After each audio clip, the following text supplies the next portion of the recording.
Hey everybody, welcome back to our channel. In this video, I'll show you guys how can you send meeting invites in Outlook. In order to send meeting invite in Outlook, you just have to follow the steps. So first of all, what you need to do is open up your outlook.com and log into your account. After which, you want to click on the calendar from a left hand side corner of your screen.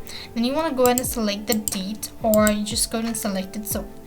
After you've selected the date, what you want to do is go ahead and click on the three dot icon here. So when you open up your calendar, you want to click on new event in the top right. Here you want to go ahead and add a title, and then you want to go ahead and set a date or click on invite attendees.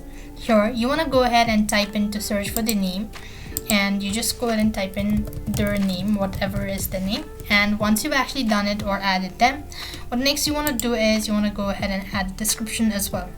After you're done adding a description and then all of these information and here you also want to select whether it's a Skype meeting or what. You can actually go ahead and toggle the button, and you want to select invite attendees and enter in their information and click on the save button or send it.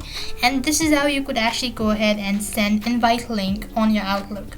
So that's the way you could do it. So I hope the video was helpful. Make sure to like, share and subscribe to our channel. Thank you for watching. See you in the next video.